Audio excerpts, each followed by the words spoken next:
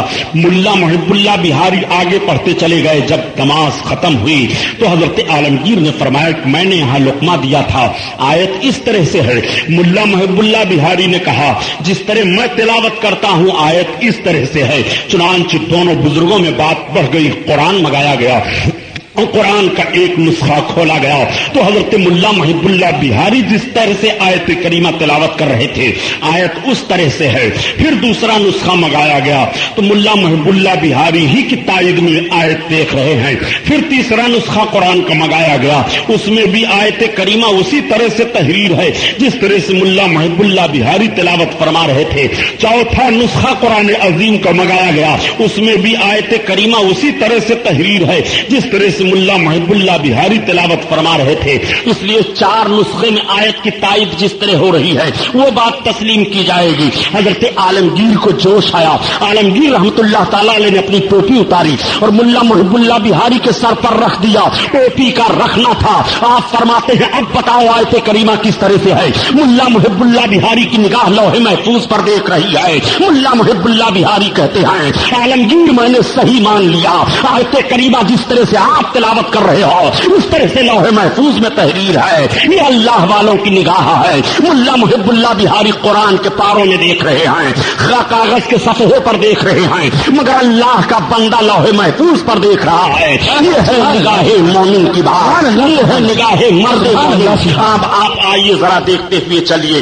آج ایک ذہن یہ ہمیں ذہن دے رہا ہے، آج مخالف طبقہ ہمیں یہ فکر دینے کی کوشش کر رہا ہے کہ تم ان قبروں کے پاس جایا کرتے ہو اور ان قبروں سے تم کیا حاصل کیا کرتے ہو، ان مٹی کے ڈھیروں سے تمہیں کیا ملا کرتا ہے. یہ ذہن دینے کی پوری کوشش کی جا رہی ہے. لیکن ایک بات اور میں عرض کرتا چلوں گا اس ذمہ دار اسٹیج سے مسلمانوں، آج ایسے کچھ حرام خور نکل گئے ہیں اور کچھ بدماش اولادیں ایسی ابن آدم میں ہو گئی ہیں کہ جو مٹی کے ڈھیروں کو بنا کر کے اور قبریں نکال نکال کر کے بزرگیت کا دعویٰ کر رہے ہیں اور فرضی قبروں کو تعمیر کر کر کر کے بدعت کا رواج دے رہے ہیں. ایسے حرام خوروں کے لیے اسلامی حکومت ہوتی تو ان کی گردن مار دی جاتی. سنو پیارے، اللہ کا ولی پہچانا جاتا ہے، اللہ کا ولی چھپتا نہیں ہے. اور اللہ کے حبیب ارشاد فرماتے ہیں من زارا بلا مزاری فلعنت اللہ علیہ، جس نے بلا مزار کے کسی صاحب مزار کی زیارت کی معاذ اللہ، اس پر اللہ کی لعنت ہے.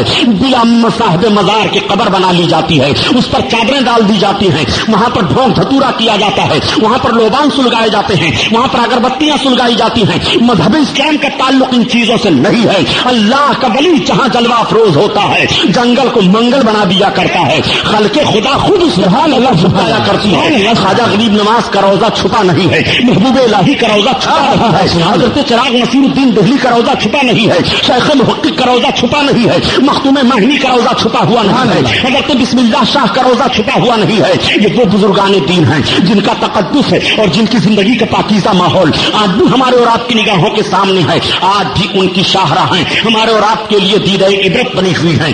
آئیے میں آپ کو بتاتا چلوں پیارے، میں عرض کر رہا تھا کہ مخالف طبقہ سے یہ بات بہت زور و شور کے ساتھ نشر کی جاتی ہے، ان لوگوں کے پاس کوئی طاقت نہیں ہے، ان میں کوئی دم نہیں ہے. لیکن یہی مخالف طبقہ ڈاکٹر اقبال کو تسلیم کرتا ہے اور ڈاکٹر اقبال کی فکر کو بھی مانتا ہے. اگر پڑھے لکھے لوگ کچھ موجود ہیں جو ڈاکٹر اقبال کے غزلیات اور ڈاکٹر اقبال کے نظمیات پر اپنی زندگی کو ایسے ماحول میں لے جا کر کے مطالعہ کرتے ہیں اور کہہ دیا کرتے ہیں کہ ہندوستان کی سرزمین پر اردو زبان میں تصوف کا مزاج پہچانتے ہوئے ایسا کوئی شاعر نہیں گزرا ہے جس طرح سے ڈاکٹر اقبال رہے ہیں. ڈاکٹر اقبال کو مفکر اسلام کہا گیا، ڈاکٹر اقبال کو کسی نے محقق بھی کہا، ڈاکٹر اقبال کو بہت سراہا گیا، ڈاکٹر اقبال کی بڑی تعریفیں کی گئی. آج بھی ڈاکٹر اقبال کی لکھی ہوئی نظموں کو نصاب میں داخل کیا جاتا ہے. آج بھی ڈاکٹر اقبال کے فکر کو لوگ پہچان رہے ہیں اور بڑی تعریفیں کر رہے ہیں. یہی ڈاکٹر اقبال ہیں. ڈاکٹر اقبال جب حضرت شیخ مجدد الف ثانی رحمت اللہ تعالی علیہ کے مزار پر حاضر ہوئے سرہند شریف، حضرت شیخ احمد مجدد الف ثانی کے روضے اقدس پر حاضر ہوئے. سرہند میں حاضر ہونے کے بعد جب ان کے روضہ کو دیکھتے ہیں اور ان کے قبر کی زیارت کرتے ہیں تو حضرت شیخ احمد سرہندی رحمت اللہ تعالی علیہ کے روضہ کو دیکھ کر کے ڈاکٹر اقبال اشارہ کرتے ہیں کہ کوئی اندازہ کر سکتا ہے ان کے زور بازو کا، کوئی اندازہ کر سکتا ہے ان کے زور بازو کا. اس بات کو کس بنیاد پر کہا ڈاکٹر اقبال نے؟ یہی حضرت شیخ مجدد الف ثانی رحمت اللہ علیہ ہیں. حضرت شیخ مجدد الف ثانی کے شہزادوں کے استاد ملا طاہر تھے. ملا طاہر کو ایک روز حضرت شیخ مجدد نے دیکھا تو ان کی پیشانی پر لکھا ہوا تھا بدبخت. ملا طاہر کی پیشانی کو ملاحظہ کرنے کے بعد حضرت شیخ احمد مجدد الف ثانی نے اپنے بچوں سے کہہ دیا کہ تمہارے استاد کی پیشانی کو میں نے دیکھا، اس کی پیشانی پر بدبخت لکھا ہوا ہے.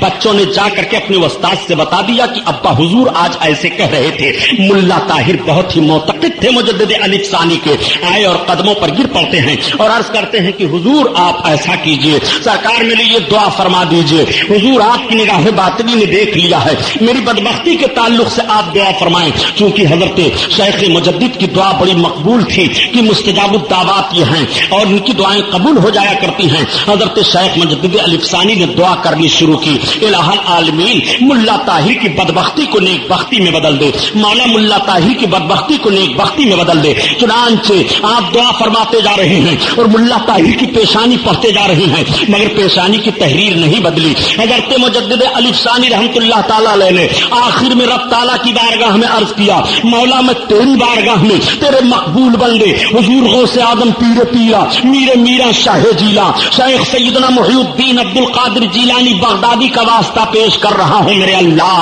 غوث پاک کے صدقہ میں ملا طاہر کی بدبختی کو نیک بختی میں بدل دے۔ رب کی بارگاہ میں دعا مانگتے ہیں۔ اب حضرت مجدد الف ثانی ان کی پیشانی کو دیکھ رہے ہیں تو ان کی پیشانی پر نیک بخت لکھا ہوا ہے، پیشانی بدل جاتی ہے۔ اشارہ فرماتے ہوئے حضرت مجدد الف ثانی کہہ رہے ہیں کوئی اندازہ کر سکتا ہے ان کے زور بازو کا، نگاہ مرد مومن سے بدل جاتی ہیں تقدیریں۔ اب آپ اندازہ لگاؤ گوانڈی کے مسلمانوں، جب مرد مومن کی نگاہ کا یہ عالم ہے تو رسول کائنات کی مقدس نگاہ کا عالم کیا ہوگا، سرکار کی مقدس نگاہ کرم کا عالم کیا ہوگا؟ جب اس پار کا یہ عالم ہے اس پار کا عالم کیا ہوگا؟ سبحان اللہ سبحان اللہ، نعرہ تکبیر، نعرہ رسالت، نعرہ رسالت، حضرت علامہ غلام محی صاحب سبحانی، نعرہ تکبیر، نعرہ رسالت، سبحان اللہ۔ آپ ذرا اندازہ لگائیے، نگاہ مرد مومن سے بدل جاتی ہیں تقدیریں، کوئی اندازہ کر سکتا ہے ان کے زور بازو کا؟ ڈاکٹر اقبال کا شعر آج بھی لمحہ فکریہ بنا ہوا ہے۔ ڈاکٹر اقبال کے شعر کو پڑھنے کے بعد آپ اندازہ لگاؤ، نگاہ مرد مومن سے بدل جاتی ہیں تقدیریں، مرد مومن کی نگاہ اللہ اکبر۔ اسی لیے تو بیکل بلرام پوری نے کہا جب ان کے گادا بھر دیتے ہیں شاہان زمانہ کی جھولی، محتاج کا جب یہ عالم ہے مختار کا عالم کیا ہوگا، محتاج کا جب یہ عالم ہے مختار کا عالم کیا ہوگا۔ اور ایک بات اور عرض کرتا چلوں پیاری، گویا ڈاکٹر اقبال کا یہ عقیدہ ہے مرد مومن کی نگاہ سے تقدیر بدل جاتی ہے۔ تقدیر کی 3 قسمیں ہیں، 2 قسموں کی تقدیروں کا معاملہ یہ ہے کہ اللہ والوں کی دعاؤں سے ٹل جایا کرتی ہیں، اور ایک تقدیر کی قسم ہے کہ جس کو پھر مقدر کر دیا گیا اس پر کوئی بحث نہیں ہو سکتی ہے۔ مثلا کسی کی روزی کم ہے، اللہ کا ولی دعا کر دے روزی بڑھ جائے، کوئی صاحب اولاد نہیں ہے، اللہ کا ولی دعا کر دے اولاد والا ہو جائے، کوئی بیمار ہے، اللہ والا دعا کر دے وہ اچھا ہو جائے۔ تو ان ساری چیزوں کا تعلق اس تقدیر سے ہے جو تقدیر اللہ کے ولی کی دعا سے ٹل جایا کرتی ہے اور اس کا کام بن جایا کرتا ہے۔ نگاہ مرد مومن سے بدل جاتی ہیں تقدیریں، جو ہو ذوق ایما پیدا تو کٹ جاتی ہیں زنجیریں، نہ پوچھ ان فرقہ پوشوں کی، ارادت ہو تو دیکھ ان کو یہ دو بیضا لیے بیٹھے ہیں اپنی آس کی۔ اللہ کا ولی اپنی نگاہ سے کیا دیکھتا ہے آپ قربان جاؤ۔ حضرت مولانا روم رحمت اللہ تعالی علیہ اپنے وقت کے بہت بڑے عالم گزرے ہیں اور اپنے وقت کے بہت بڑے مجدد ہیں۔ حضرت مولانا روم کی مثنوی آج بھی بہت مشہور و معروف ہے۔ مثنوی شریف بڑے دھوم دھام سے اہل علم میں مقبول ہے اور اہل علم میں مشہور ہے، لوگ بڑے ذوق و شوق کے ساتھ مثنوی شریف کو پڑھا کرتے ہیں۔ مولانا روم رحمت اللہ تعالی علیہ ایک مرتبہ اپنی درسگاہ میں بیٹھے ہوئے ہیں، آپ کے تمام شاگرد بیٹھے ہیں، قیل و قال کی بات ہو رہی ہے، بحث و تمہیس میں لوگ لگے ہوئے ہیں، کتابیں سامنے رکھی ہوئی ہیں۔ ایک اللہ کا بندہ پہنچ گیا اور پہنچنے کے بعد اس نے کہا یا مولانا یہ چیز اے مولانا صاحب یہ کیا ہے؟ تب تک حضرت مولانا روم بول پڑے بابا باہر نکلو، یہ قالست تم نمی دانی، باہر چلے جاؤ، یہ سب قال ہے تم نہیں جانتے ہو، یہ سب علمی معاملہ ہے، تمہیں اس کے لیے کوئی علم نہیں ہے۔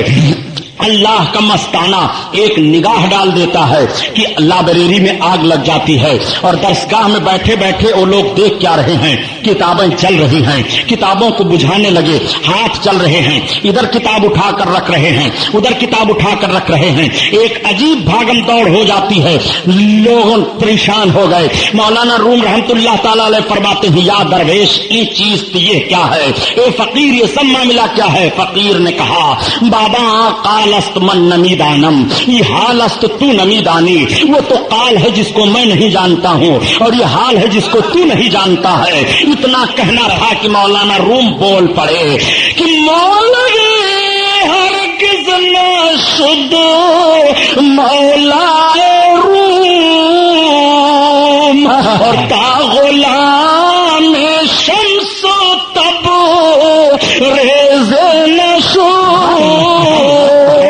مولانا روم اس وقت تک مولوی نہیں ہوئے جب تک شمس تبریز کے غلام نہیں بن گئے. یہ اللہ کا مقدس بندہ شمس تبریز کہلاتا ہے. اس کی نگاہ کا عالم یہ ہے یہ قالست تو نمیدانی حالست من نمیدانم. یہ قال ہے تم نہیں جانتے ہو، وہ حال ہے جس کو میں نہیں جانتا ہوں. آؤ ذرا دیکھو اللہ کے ولیوں کو دیکھو.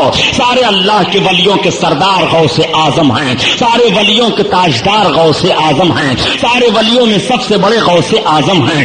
آج بھی غوث اعظم کا فیض و کرم جاری ہے اور کل بھی غوث اعظم کا فیض و کرم جاری تھا اور قیامت تک غوث اعظم کا فیض و کرم جاری رہے گا. اسی لیے تو اعلی حضرت عظیم البرکت فرماتے ہیں کہ جو ولی قبل ہوئے بعد ہوئے یا ہوں گے. کہنے سبحان اللہ سبحان اللہ.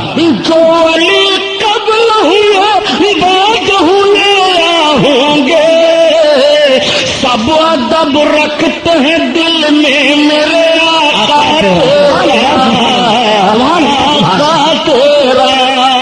اللہ اکبر. جو ولی پہلے ہوئے یا جو بعد میں ہوں گے یا جتنے ہوئے ہیں سارے لوگ اپنے دل میں غوث اعظم کا احترام رکھ رہے ہیں. ایک بات اور عرض کرتا چلوں حضرت.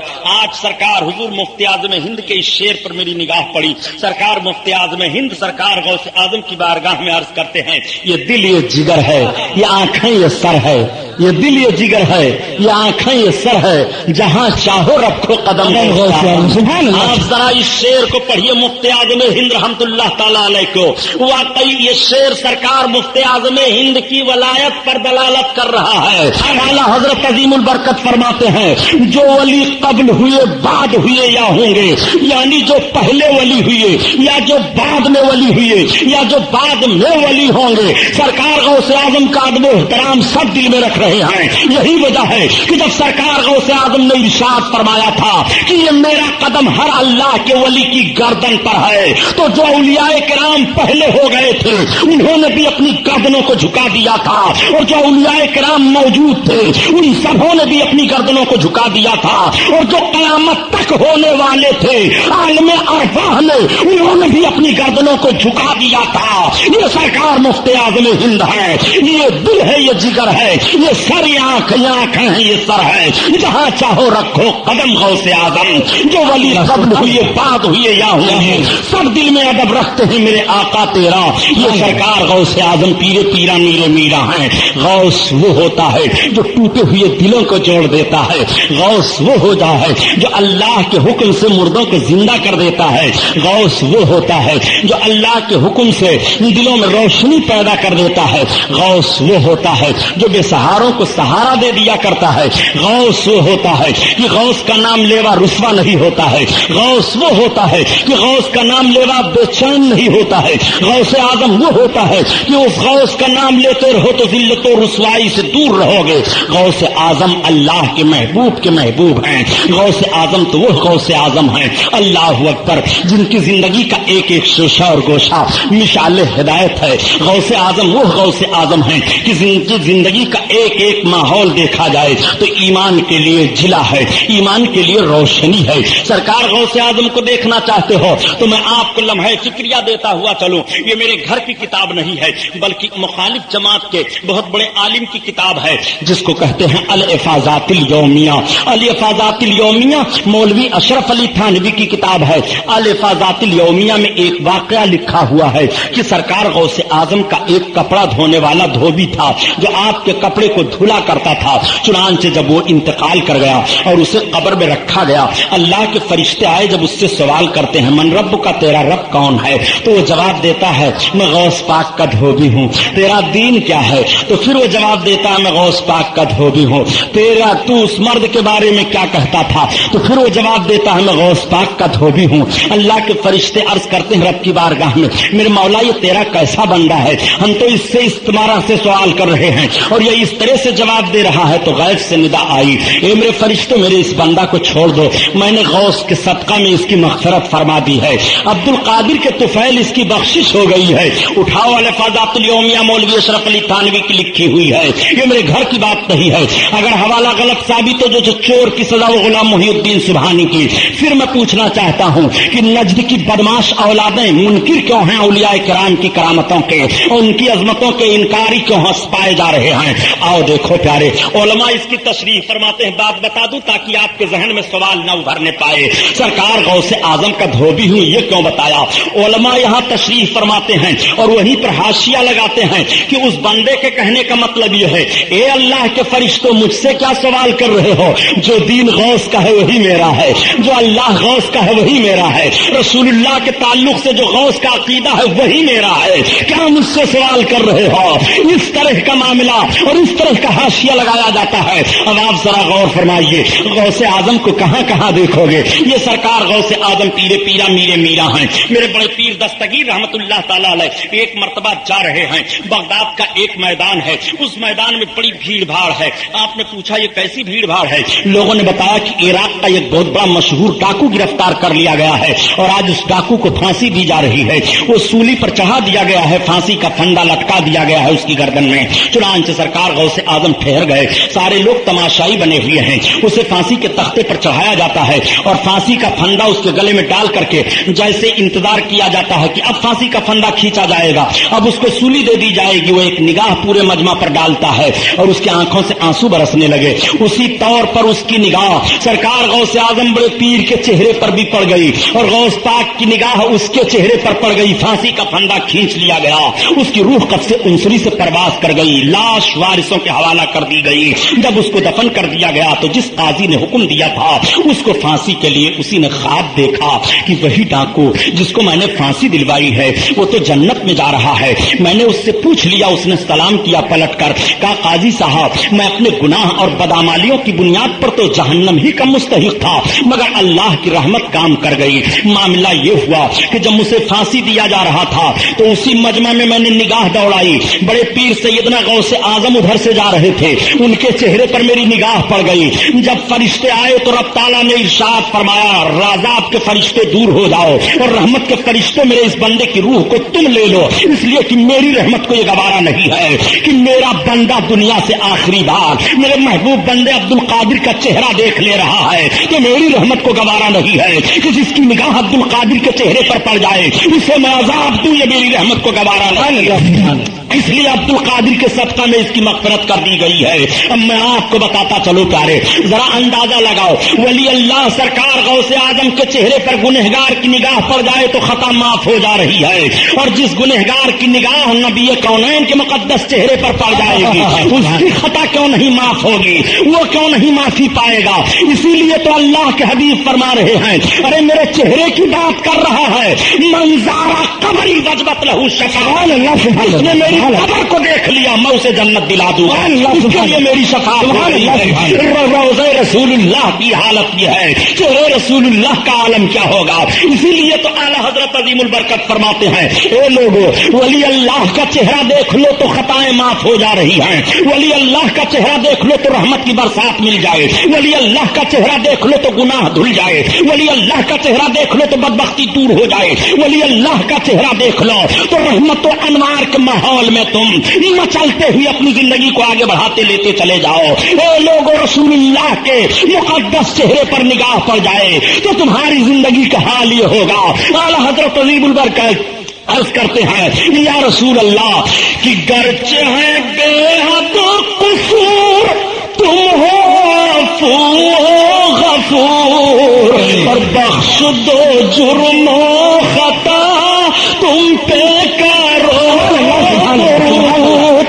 بخش دو جرم و خطا تم پہ کرو درود۔ اللہ اللہ، آپ بات بات چل رہی ہے ذرا ملاحظہ فرماؤ. سرکار غوث اعظم پیر پیرا میرے میرا کی بڑے پیر کو کہاں کہاں دیکھو گے. آؤ دیکھو میں نے کل عرض کیا تھا کہ سرکار غوث اعظم بڑے پیر ہیں. اب سرکار غوث اعظم کی وہ حالت ہو گئی ہے کہ سرکار غوث پاک زمین پر چل رہے ہیں مگر آپ کے بھی قدم میں کوئی لڑکھڑاہٹ نہیں ہے. آپ بولنے لگے تو آپ کی زبان میں کوئی لغزش نہیں ہے. سرکار غوث پاک پڑھنے کے لیے گئے. بڑے پیر دستگیر پڑھتے رہے. 17 یا 18 برس کی عمر شریف ہو جاتی ہے. آپ پہلی بار جب مدرسہ میں داخل کیے گئے آپ کے والد گرامی لے کر کے گئے استاذ کے سامنے اور بڑے پیر دستگیر رحمت اللہ تعالی علیہ پڑھنے کے لیے بیٹھے. استاذ نے فرمایا بیٹا پڑھو بسم اللہ الرحمن الرحیم. بسم اللہ الرحمن الرحیم پڑھنے کے بعد مختلف روایتیں آئی ہیں کہ سرکار غوث پاک نے قرآن شریف کے 18 پارے وہیں پڑھتے چلے گئے. استاذ حیران رہ گئے. کہا عبد القادر تم مجھے پڑھانے آئے ہو کہ پڑھنے کے لیے آئے ہو؟ اور آگے پڑھو. تو سرکار غوث پاک فرماتے ہیں میں نے کہا کہ مجھ کو صرف اتنے ہی یاد ہیں. میں جب اپنی ماں کے پیٹ میں تھا تو میری ماں 18 پارے کی حافظہ تھی. وہ قرآن کی تلاوت کرتی رہتی تھی. میں نے سن کر کے یاد کر لیا ہے. سرکار غوث پاک فرماتے ہیں کہ جب میں مدرسہ میں پہنچتا تو میرے استاذ مجھ کو بلاتے اور کہتے صحیح صحیح عبد القادر تم بتاؤ تم انسان ہو کہ جنون ہو؟ سرکار غوث پاک فرماتے ہیں میں ہنس پڑتا مجھے ہنسی آ جاتی اور میں اپنے استاذ سے کہتا نہیں میں انسان ہی ہوں. میں پیدا ہوا ہوں میرے باپ یہ ہیں میری ماں ہیں میرا یہ خاندان ہے. ایک روز سرکار غوث پاک فرماتے ہیں کہ میں اپنے مدرسے میں جیسے ہی گیا تب تک غیب سے ایک آواز آتی ہے اے بچوں اللہ کے ولی کے لیے راستہ خالی کر دو جگہ دے دو. آواز تو سنائی دیتی تھی لیکن آواز دینے والا دکھائی نہیں دیتا تھا. میرے لیے جگہ خالی کر دی جاتی تھی. تب میں نے جان لیا کہ میں اللہ کا ولی ہوں. سرکار غوث پاک فرماتے ہیں میں مدرسے سے چلا آ رہا تھا کہ ایک گائے جا رہی تھی بچے بھی جا رہے تھے. بچپن کے کھیل کود کا ماحول ہوتا ہے. سرکار بڑے پیر فرماتے ہیں کہ بچے کھیل کود رہے تھے. میرا بھی ذوق بڑھا. میں آگے بڑھ کر کے اس گائے کے دم کو پکڑ لیا. جیسے گائے کے دم کو پکڑا تب تک گائے گھوم پڑی اور اس نے میرا نام لے کر کے جیسے کوئی انسان بولتا ہے ایسے بولنے لگی. کہا اے عبد القادر تم کو اس کے لیے پیدا نہیں کیا گیا ہے.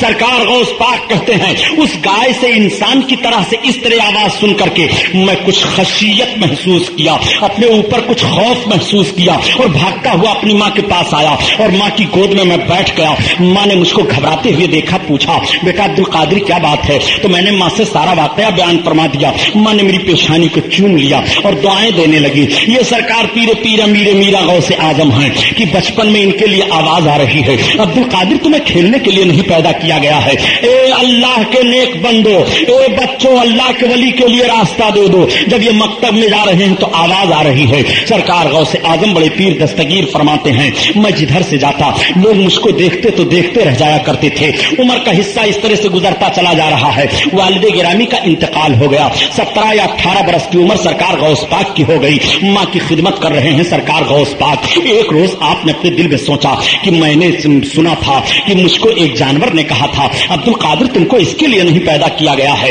لہذا مجھے خدمت دین کے لیے پیدا کیا گیا ہے اور خدمت دین بلا علم دین حاصل کیے ہوئے ٹھیک طور سے کوئی کر نہیں سکتا ہے. اس لیے مجھے علم دین حاصل کرنا چاہیے. اپنے ماں کے پاس آئے اور ماں کے پاس آنے کے بعد عرض کرتے ہیں امی. ماں نے کہا ہاں بیٹا. آپ عرض کرتے امی جان میری طبیعت یہ چاہتی ہے کہ میں علم دین حاصل کر لوں اس لیے مجھے آپ پڑھنے کی اجازت دے دیں. ماں نے فرمایا بیٹا اگر علم دین حاصل کرنا چاہتے ہو تو تمہیں پڑھنے کے لیے میری طرف سے اجازت ہے. سرکار غوث اعظم اب سوچنے لگے میں کہاں علم دین حاصل کرنے جاؤں. اس وقت بغداد اور نیشاپور یہ دو ایسے شہر تھے جو علم دین کے مرکز مانے جاتے تھے لیکن ان دونوں شہروں میں سب سے عظیم شہر اور علمی ماحول سے بغداد کی سرزمین ہے. سرکار غوث اعظم نے ارادہ فرما لیا کہ مجھے بغداد جانا ہے اور بغداد میں جا کر کے علم دین حاصل کرنا ہے. آج میں ان لوگوں سے پوچھنا چاہتا ہوں جو بغیر علم دین کے دعویٰ کرتے ہیں کہ میں اللہ کا ولی ہوں. ایسے لوگوں کو گردن کے مار دی جائے تلوار سے. تصوف کا دعویٰ یہ حرام خور کر رہے ہیں. انگوٹھیاں چند پہن لینے سے تصوف کی ہوا نہیں لگتی ہے. چھلے اور چوڑیاں پہننے سے تصوف کی ہوا نہیں لگتی ہے. زندگی بھر بدماشی کرتے رہو اور اس کے بعد بڑے بڑے بال رکھ کر کے بڑے بڑے بابا بن جاؤ اور کچھ ایجنٹوں کو فٹ کر لو اور کہہ دو ہم یہ کر ڈالتے ہیں ہم وہ کر ڈالتے ہیں. اور نماز تو دل میں پڑھنی چاہیے اور نماز پڑھنے سے کیا ہوتا ہے معاذ اللہ ابھی تک تو یہ خبیث گنہگار تھا، لیکن اب حالت بدل کر کے کافر ہو گیا۔ جو نماز کے تعلق سے اہانت کرے گا اس کا تعلق اسلام سے نہیں رہے گا۔ ولایت کی ہوا تمہیں نہیں لگ سکتی ہے اگر علم دین نہیں ہے۔ بغیر عالم دین ہوئے کوئی ولی ہو ہی نہیں سکتا ہے۔ علماء اہل سنت موجود ہیں، ان سے پوچھو۔ اب آپ سوال کرو گے مگر سبحانی صاحب بہت سارے ولیوں کی تاریخیں مل رہی ہیں کہ جنہوں نے مدرسے میں تعلیم نہیں حاصل کی ہے، جنہوں نے دستار نہیں لی ہے، جنہوں نے سند نہیں لی ہے، مگر انہیں اللہ کا ولی مانا جا رہا ہے۔ سن پیارے، اللہ تعالیٰ جب کسی اپنے بندے کو اپنا ولی بناتا ہے تو ولی بنانے سے پہلے اسے عالم دین بنا دیا جاتا ہے۔ وہ پہلے عالم دین بنتا ہے، اس کے بعد وہ ولی بنتا ہے۔ بغیر عالم دین بنے ہوئے وہ ولی ہو ہی نہیں سکتا ہے۔ ولایت کے لیے علم دین ضروری ہے۔ اسی لیے شیخ شادی رحمت اللہ تعالیٰ علیہ فرماتے ہیں کہ بغیر علم کے خدا کو نہیں پہچان سکتے ہو۔ اگر علم نہیں ہے تو تمہیں خدا کی شناخت نہیں ملے گی۔ اگر علم نہیں ہے تو تم خدا کو پہچان نہیں سکتے ہو۔ اگر علم نہیں ہے تم شریعت کے اصولوں سے واقف نہیں ہو سکتے ہو۔ اگر علم نہیں ہے تو حلال و حرام میں فرق نہیں محسوس کر سکتے ہو۔ اگر علم نہیں ہے تو منہیات سے، اور شریعت نے جن چیزوں کی اجازت دی ہے ان چیزوں کا علم تمہیں نہیں ہوگا، تمہیں ولایت کی ہوا کیسے لگے گی؟ آؤ ذرا دیکھو، سرکار غوث اعظم کے ذوق کو ملاحظہ فرماؤ۔ سرکار غوث اعظم کا ذوق بتا رہا ہے کہ تمہیں علم دین بڑھ کر کے حاصل کرنا چاہیے اور علم دین کے لیے ذوق اپنا بڑھانا چاہیے۔ سرکار غوث اعظم نے ماں سے اجازت لے لی ہے، ماں نے اجازت دے دی، بیٹا ٹھیک ہے ہم تمہیں اجازت دے رہی ہیں، جاؤ علم دین حاصل کرنے کے لیے۔ سرکار غوث اعظم نے دیکھا کہ ایک تجارتی قافلہ بغداد کی طرف جا رہا ہے۔ اسی تجارتی قافلہ کے ساتھ چلنے کے لیے بڑے پیر دستگیر تیار ہو گئے۔ واقعہ سنانا مقصد نہیں ہے، بلکہ جو بات ذہن و فکر میں اتار کر کے نتیجہ سامنے پیش کر کے آپ کے ایمان کو ایک ایسی روشنی دینا چاہتا ہوں کہ جس میں آپ ایک عجیب ذوق اور کیف محسوس کریں، اس پر غور فرمائیے۔ سرکار بڑے پیر دستگیر جب تیار ہو گئے تو میں نے فرمایا بیٹا عبد القادر ادھر آؤ۔ اپنے ماں کے پاس گئے، میں نے کہا یہ 40 دینار ہیں، لے لو، تمہارے باپ کے ترکے سے 80 دینار مجھے ملے ہیں، تو 40 تو تمہارے بھائی احمد کے لیے ہیں اور یہ 40 تمہارے لیے ہیں۔ آپ نے فرمایا امی جان اس کو محفوظ جگہ پر کر دیجئے۔ چنانچہ آپ کی صدری میں، آپ کے ایبا میں، آپ کی ماں نے ان 40 دینار کو رکھ کر کے ایک تھیلی بنا کر کے اس میں سل دیا۔ سرکار غوث اعظم نے اس کو زیبتن فرما لیا اور زیبتن کر کے اب اس تجارتی قافلہ کے ساتھ چلنے لگے۔ ماں کے قدم کا بوسہ لیا، ماں کو سلام کیا، ماں نے دعاؤں کی چھاؤں میں اپنے شہزادے کو رخصت کیا۔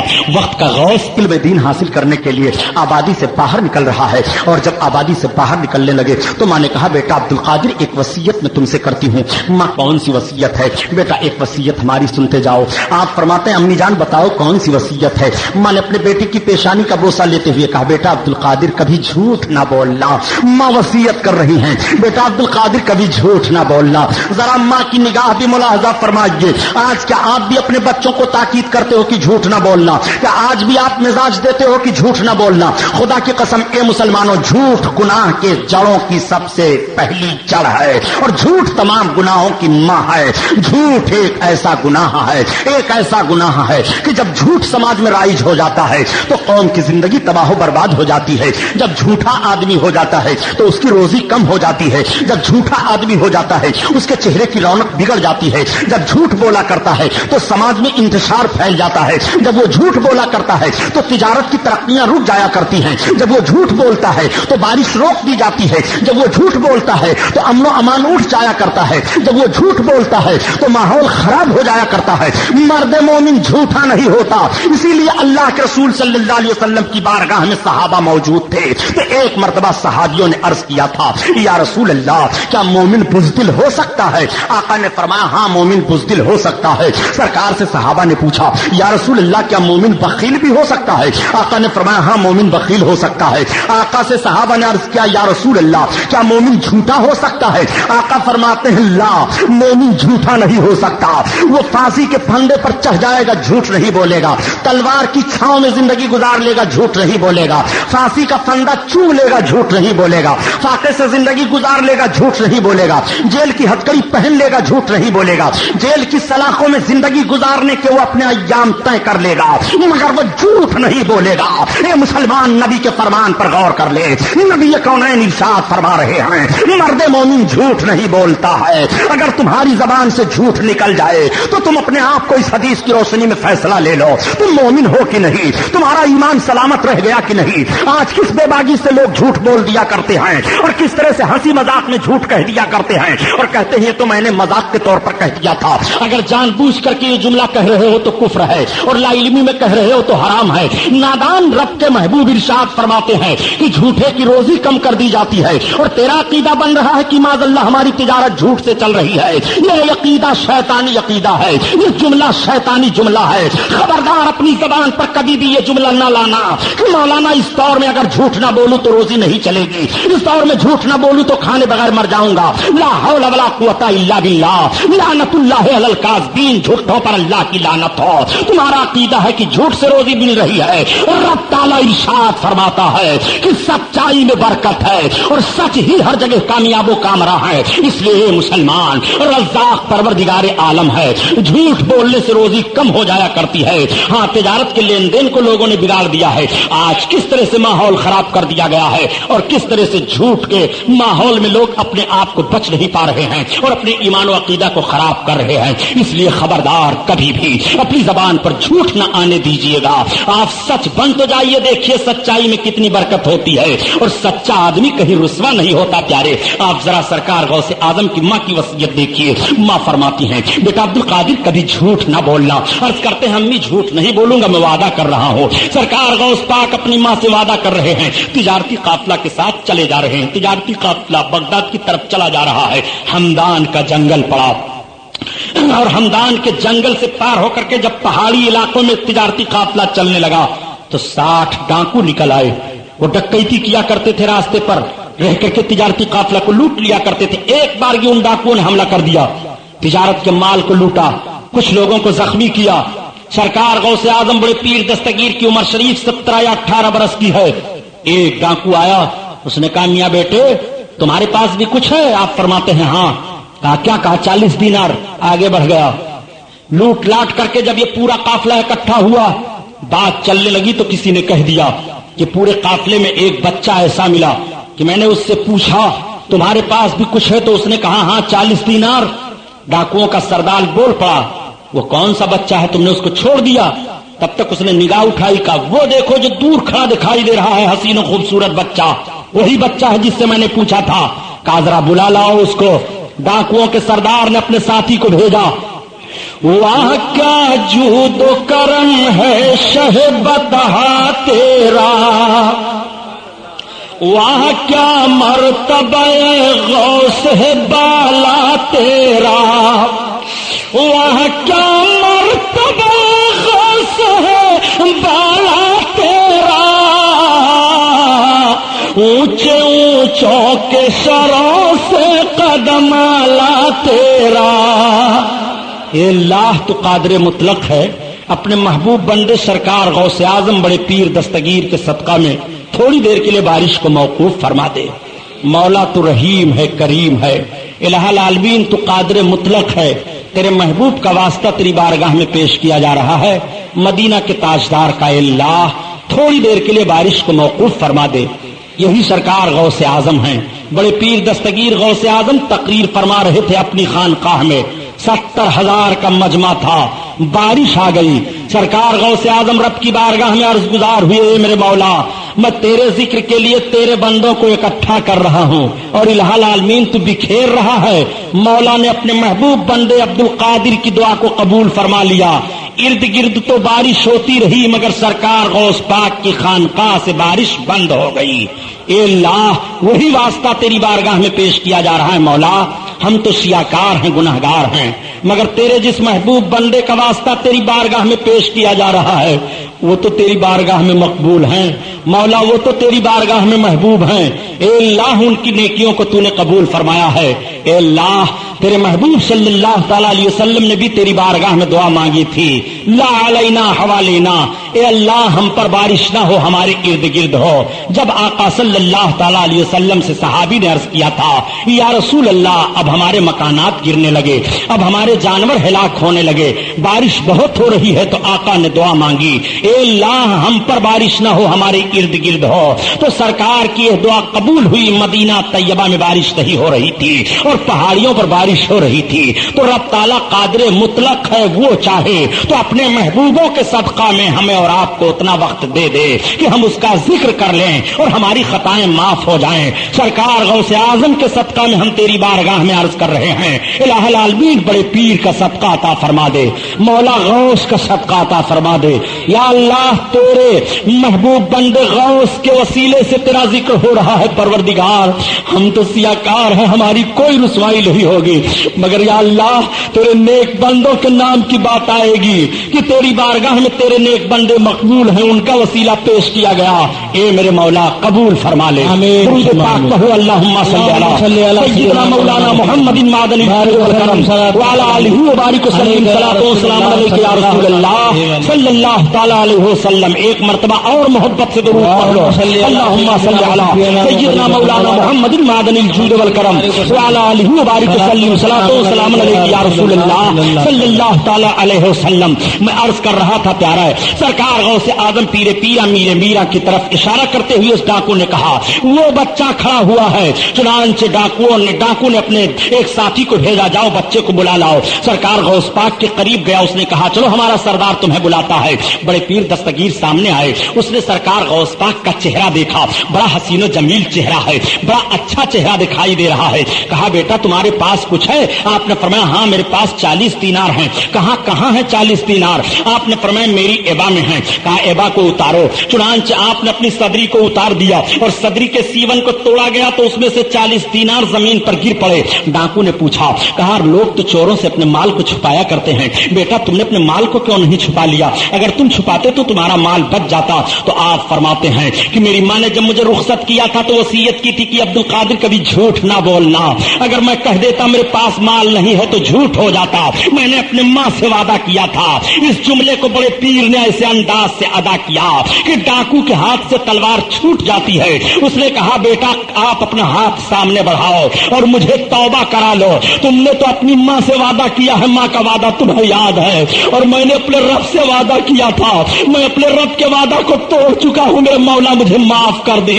الہ العالمین میں چوری نہیں کروں گا، معاف کر دے، مولا میں گناہ نہیں کروں گا، مجھے معاف کر دے۔ سرکار غوث اعظم فرماتے ہیں یہ پہلی جماعت چوروں کی ہے جو میرے ہاتھ پر تائب ہو کر کے صالح بن جاتی ہے۔ اللہ کے وہ ایسے نیک بندے بنے کہ اللہ تعالیٰ نے ان کی نیکیوں کو قبول فرما لیا اور ولیوں میں ان کا بھی شمار ہونے لگا۔ یہ سرکار غوث اعظم پیرے پیرا میرے میرا ہیں۔ سرکار غوث اعظم بغداد پہنچ گئے، مدرسے نظامیہ میں داخلہ لیا۔ اس وقت تک مطبخ کا انتظام مدرسوں میں نہیں ہوتا تھا، لوگ اپنے طور پر اپنے کھانے پینے کا انتظام رکھتے تھے اور علم دین حاصل کرتے تھے۔ سرکار غوث اعظم جب مدرسے نظامیہ میں داخلہ لے کر کے پڑھنا شروع کرتے ہیں تو آپ اتنے ذہین تھے کہ چند دنوں کے بعد سارے اساتذہ آپ سے محبت کرنے لگے، اتنی محبت کرنے لگے کہ بڑی دل جمعی کے ساتھ آپ کو علم دین دینے لگے اور آپ کی تعلیم کا خیال کرنے لگے۔ حضرت حماد رضی اللہ تعالیٰ عنہ بہت ہی بڑے محدث اور مفکر، بہت بڑے عالم دین اور بہت عظیم بزرگ گزرے ہیں۔ آپ اپنی شاگردی میں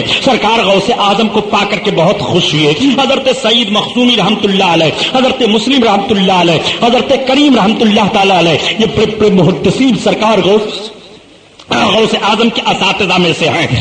8 سال تک سرکار غوث اعظم بغداد میں پڑھتے ہیں۔ اس 8 سال کے اندر سرکار غوث پاک فرماتے ہیں لیکن مجھ کو بڑی دشواریوں کا سامنا کرنا پڑا، اتنی دشواریوں کا سامنا کرنا پڑا تھا کہ سرکار غوث اعظم فرماتے ہیں کئی روز کا عرصہ گزر جاتا تھا مجھے فاقہ کرتے ہوئے، فاقے سے میری زندگی گزرتی تھی۔ بڑے پیر فرماتے ہیں کہ کبھی کبھی ایسا ہوتا تھا کہ جب کھانے کے لیے کچھ نہیں رہ جاتا تھا تو درخت کے پتوں کو توڑ کر کے کھاتا تھا اور اس کے بعد علم دین میں حاصل کرنے میں لگ جایا کرتا تھا۔ سرکار غوث اعظم بڑے پیر دستگیر فرماتے ہیں کہ ایک مرتبہ مجھ کو اتنی بھوک لگی کہ کھانے کے لیے کچھ نہیں تھا، میں نے کسی کے سامنے ہاتھ پھیلانا مناسب نہیں سمجھا تو آپ فرماتے ہیں میں کھنڈرات کی طرف نکل گیا کہ ادھر اگر کوئی گری پڑی چیز مباح مل جائے تو میں اس کو اٹھا کر کھا لوں۔ سرکار غوث پاک فرماتے ہیں میں جب ادھر گیا تو میں دیکھتا کیا ہوں کہ ہم سے پہلے ادھر 70 فقراء کھانے پینے کی چیزوں کو تلاش رہے ہیں، وہ بھی بھوک چلا رہے ہیں۔ سرکار غوث پاک فرماتے ہیں میں واپس آ گیا اور واپس آنے کے بعد مسجد میں چلا گیا، نماز پڑھنے لگا غوث پاک فرماتے ہیں جب میں سجدہ کرتا تھا تو پیٹ سے ایک ایسی آواز نکلتی تھی، بھوک بھوک۔ سرکار غوث پاک فرماتے ہیں کہ میں نماز پڑھتا رہا اور نماز پڑھ کر کے جب میں بیٹھا تو دیکھتا کیا ہوں کہ مسجد میں ایک مسافر آیا اور آنے کے بعد وہ مسافر اپنے جھولے سے کچھ نکالا اور کھانے لگا۔ سرکار غوث پاک فرماتے ہیں میرے دل میں یہ بات جمی کہ کاش یہ کھانے والا آدمی مجھے بھی اپنے کھانے میں شامل کر لیتا تو میں بھی آج شریک ہو جاتا۔ اتنا سرکار غوث پاک فرماتے ہیں کہ میں نے اپنے دل میں سوچا کہ تب تک اس آدمی نے کہا آؤ بیٹے تم بھی شریک ہو جاؤ کھانے میں۔ سرکار غوث پاک فرماتے ہیں میں آگے بڑھا اور میں بھی بیٹھ کر کے کھانا کھانے لگا۔ جب میں کھانا کھانے لگا تو اس مسافر نے پوچھا کہ کہاں پڑھتے ہو؟ میں نے کہا میں مدرسے نظامیہ میں پڑھتا ہوں۔ کہا اچھا مدرسے نظامیہ میں پڑھتے ہو؟ ہاں۔ اس مسافر نے کہا یہ بتاؤ کہ میں آیا ہوں قصبہ نیف گیلان کی طرف سے، اس مدرسے نظامیہ میں ایک سادات گھرانے سے عبد القادر نام کر کے آئے ہوئے ہیں، ایک طالب علم، کیا تم ان کو جانتے ہو؟ تو کہتے ہیں میں نے کہا کس لیے تم ان کو پوچھ رہے ہو؟ کہا جب میں چلنے لگا تھا تو ان کی ماں نے مجھ کو تھوڑا سا سونا دیا تھا اور کہا تھا میرا بیٹا بغداد مدرسے نظامیہ میں پڑھ رہا ہے، یہ سونا میرے بچے کو پہنچا دیجیے گا اس کے اخراجات کے لیے۔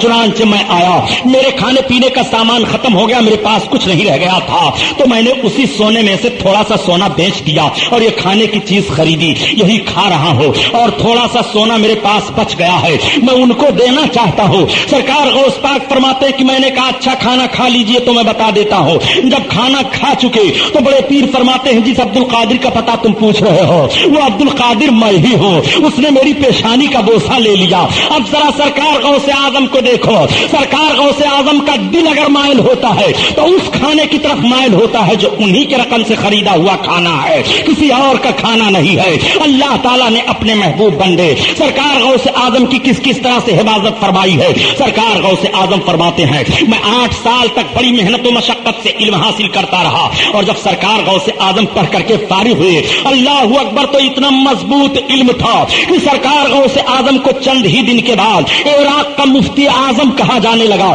سرکار غوث پاک فرماتے ہیں جب میں پڑھ کر کے فارغ ہو گیا تو عبادت و ریاضت اور مجاہدہ کے لیے میں نکل پڑا، عراق کے جنگلوں میں گھومتا رہا، چلتا رہا۔ سرکار غوث پاک فرماتے ہیں 12 برس تک میں دوڑتا رہا، نماز کا وقت ہوتا تو رک کر کے نماز پڑھ لیا کرتے، بقیہ جنگلوں میں دوڑتے رہتے تھے۔ سرکار غوث اعظم نے عہد کر لیا کہ جب تک میرا رب نہیں مجھے کھلائے پلائے گا تب تک عبد القادر کے منہ میں ایک لقمہ بھی نہیں جا سکتا ہے۔ غوث پاک فرماتے ہیں کہ اتنی بھوک کی شدت تھی کہ میں پڑا ہوا تھا، تب تک ایک صاحب آئے اور آنے کے بعد کہنے لگے اٹھو عبد القادر کھا لو۔ میں نے کہا نہیں، جب تک میرا رب مجھے نہیں کھلائے گا میں کھاؤں پیوں گا نہیں۔ ایک بزرگ حضرت سعید مخصومی رحمت اللہ تعالی علیہ آئے اور آپ فرماتے ہیں عبد القادر اٹھو۔ سرکار غوث اعظم کو اٹھایا جا رہا ہے اور آپ فرماتے ہیں عبد القادر یہ لے لو، یہ رب تعالیٰ تمہیں عطا فرما رہا ہے۔ تو سرکار غوث اعظم نے لیا اور کھانا شروع فرما دیا۔ اعلیٰ حضرت عظیم البرکت اسی کو بیان فرماتے ہیں کہ قسم دے دے کے کھلاتا ہے پلاتا ہے تمہیں، قسم دے دے کے کھلاتا ہے پلاتا ہے تمہیں، پیارا اللہ تیرا چاہنے والا تیرا، پیارا اللہ تیرا چاہنے والا تیرا۔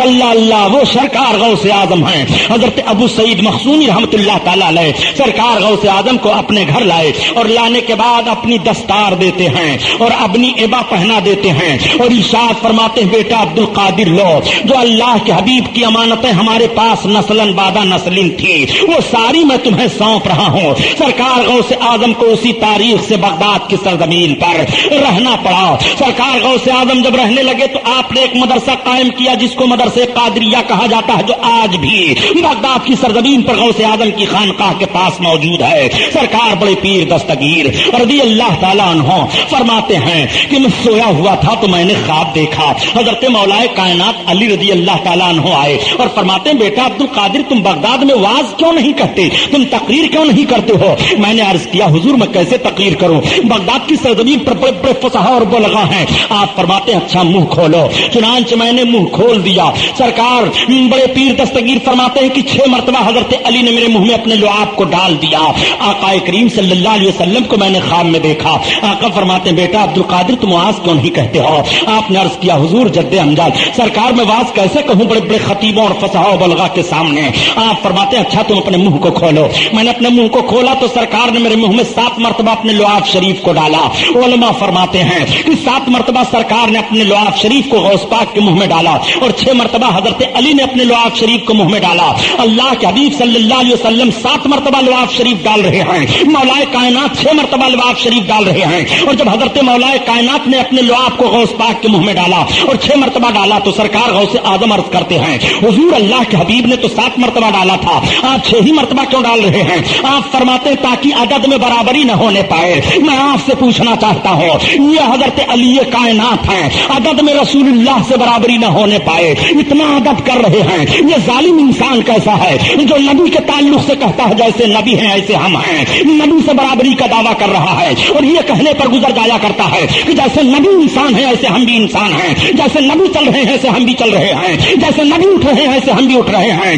ظالم صحابی کا عقیدہ ملاحظہ کر سرکار حضرت علی رضی اللہ تعالیٰ عنہ 6 مرتبہ عدد کی بنیاد پر لعاب شریف آپ کے منہ میں ڈال رہے ہیں, 7 کی عدد پوری نہیں کر رہے ہیں, یہ ادب لا رہے ہیں. اللہ کے حبیب صلی اللہ علیہ وسلم نے اتنا نوازا. اب بڑے پیر دستگیر فرماتے ہیں جب میں بغداد کی سرزمین پر جامع مسجد میں واز کہنا شروع کیا تو پوری مسجد بھر جاتی ہے. پھر میں نے دوسرے جمعہ کو واز کہا تو مسجد کے باہر لوگ آ گئے. پھر میں نے واز کہا تو پورا گراؤنڈ بھر گیا. سرکار غوث پاک فرماتے ہیں کہ میرے واز کی محفل میں بیک وقت 70 ہزار کا مجمع ہوتا تھا. 400 لوگ قلم اور دعوات لے کر کے بیٹھتے تھے آپ کی تقریر کو لکھنے کے لیے. غوث پاک کا جب جلسہ ختم ہوتا تھا تو 250-300 مردے نکالے جاتے تھے. خوف الہی سے لوگ مر جایا کرتے تھے. یہ غوث پاک کی تقریر کا اثر ہوتا تھا. اے مسلمانوں آج ہم بیان کرتے رہیں تو بے نمازی نمازی نہیں بنتا ہے, ایک جھوٹا ثابت نہیں بنتا ہے, ایک بیکار آدمی باکار نہیں بنتا ہے, ایک بد مذہب صحیح المذہب نہیں بنتا ہے. مگر یہ غوث اعظم کا وقار ملاحظہ فرمائیے, یہ غوث اعظم کی سچائی ملاحظہ فرمائیے, یہ غوث اعظم کی دیانت دیکھتے چلیے, یہ غوث اعظم کی صداقت ملاحظہ فرماتے چلیے. سرکار غوث اعظم بڑے پیر دستگیر 70 ہزار مجمع کو خطاب فرما رہے ہیں. اور حالات یہ تھے پیارے کہ آج اگر لاؤڈ اسپیکر نہ ہو ہم تقریر کریں تو آپ تک آواز نہیں پہنچتی ہے اور ہم بیان نہیں کر پا رہے ہیں. غوث پاک بڑے پیر دستگیر کا حال یہ تھا کہ 70 ہزار کو خطاب فرماتے تھے اور بیک وقت آپ کی آواز سب کو برابر پہنچتی رہتی تھی. وہ سرکار غوث پاک بڑے پیر دستگیر ہیں. بڑے پیر کو کہاں کہاں دیکھو گے, بڑے پیر مفتی اعظم عراق کہے جانے لگے. سرکار غوث پاک کی بارگاہ میں کوئی بھی اپنی حاجت لے کر کے جاتا تھا تو وہ رد نہیں فرمایا کرتے تھے. دینی حاجت ہو یا دنیاوی حاجت ہو, جس قسم کی بھی ضرورت ہے سرکار غوث پاک کی بارگاہ میں لے کر کے حاضر ہوتے. سرکار غوث پاک پیش فرما دیا کرتے تھے اور اس کی حاجتوں کو پوری فرما دیا کرتے تھے. سرکار بڑے پیر ہم بیمار ہیں, دعا فرماتے اچھا ہو جاتا. حضور ہماری یہ مشکل ہے, آپ دعا کرتے اس کی مشکل حل ہو جاتی. حضور ہمارے لیے یہ معاملہ ہے. ایک مرتبہ یہی سرکار بڑے پیر غوث اعظم تشریف لے گئے دریائے دجلہ کے کنارے. آپ کے ساتھ آپ کے چند معتقدین ہیں. ایک بوڑھی عورت بیٹھ کر کے زارو قطار رو رہی ہے. غوث اعظم نے پوچھا خاتون کیوں رو رہی ہو؟ انہوں نے چہرہ دیکھا, دیکھنے کے بعد کہا یا شیخ مجھ سے نہ پوچھئے میں کیوں رو رہی ہوں, بڑی مصیبت میں ہوں, بڑی مصیبت میرے اوپر پڑی ہے. میں اس دریا کے کنارے آ کر کے بیٹھ کر کے رو لیتی ہوں تو تھوڑی سی مجھے ٹھارس بن جایا کرتی. ہائے میرا لال کہاں چلا گیا, میرا بچہ اسی دریا میں ڈوب گیا. بڑے پیر فرماتے ہیں آخر معاملہ کیا ہے بتاؤ. تو اس بوڑھی خاتون نے کہا یا شیخ آج سے 12 برس پہلے میرا بیٹا جوان تھا, دولہا بن کر کے گیا تھا اسی دریا کو پار کر کے شادی کرنے کے لیے اور ادھر سے آ رہا تھا. دریا میں ایک طوفان اٹھا, اس طوفان کے نظر کشتی ہو گئی, کشتی ڈوب گئی, باراتی ڈوب گئے, میرا بچہ ڈوب گیا. اس مصیبت کو سوچتی ہوں تو بے قرار ہو جاتی ہوں, آ کر کے انہی دریا کی لہروں کو دیکھتی ہوں, بیٹھ کر رو لیا کرتی ہوں تو تھوڑی سی تسلی حاصل ہو جایا کرتی ہے. اس نے ایسے پردرد انداز میں غوث پاک کے پاس عرض کیا, اس کو کیا خبر یہ غوث ہیں, اس کو کیا خبر یہ مصیبتوں کو دور کرنے والے ہیں. سرکار غوث اعظم کی بارگاہ میں عرض کیا کون ہے میری مصیبت کو دور کرنے والا, کون ہے ہماری پریشانی میں کام آنے والا. تب تک آپ ارشاد فرماتے ہیں یا ایھا الناس اخرجوا من البحر, اے لوگوں سمندر سے نکلو، اتنا کہنا تھا کہ ڈوبی ہوئی کشتی 12 برس کی باہر نکل آتی ہے، دریا کی لہروں پر کشتی چل رہی ہے، آ رہے ہیں، یہ موت ہے یہ زندگی ہے۔ میں کہنا چاہتا ہوں اے خوش عقیدہ مسلمانوں، بڑے پیر کی طاقت کا جب تم اندازہ نہیں لگا سکتے ہو تو رسول اللہ کی طاقت تو تمہیں کیسے لگے گا؟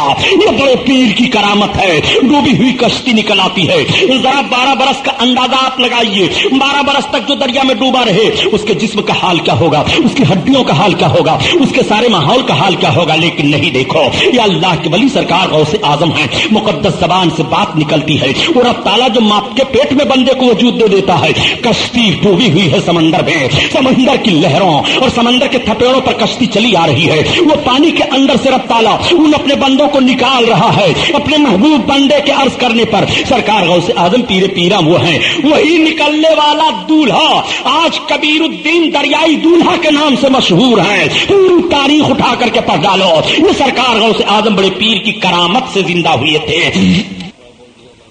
اللهم صل على سيدنا مولانا محمد شفيعنا وقريبنا مولانا محمد بارك وسلم صلاة وسلام علیہ صلی اللہ تعالی علیہ وسلم۔ صلی اللہ تعالی۔ سنیے سرکار غوث اعظم بڑے پیر دستگیر کے تعلق سے آج کچھ لوگ بڑی ٹھٹائی سے کہہ دیا کرتے ہیں، یار تم لوگ اللہ والوں سے اعتقاد رکھا کرتے ہو اور ان سے مانگا کرتے ہو، یہ تمہیں کیا دے سکتے ہیں؟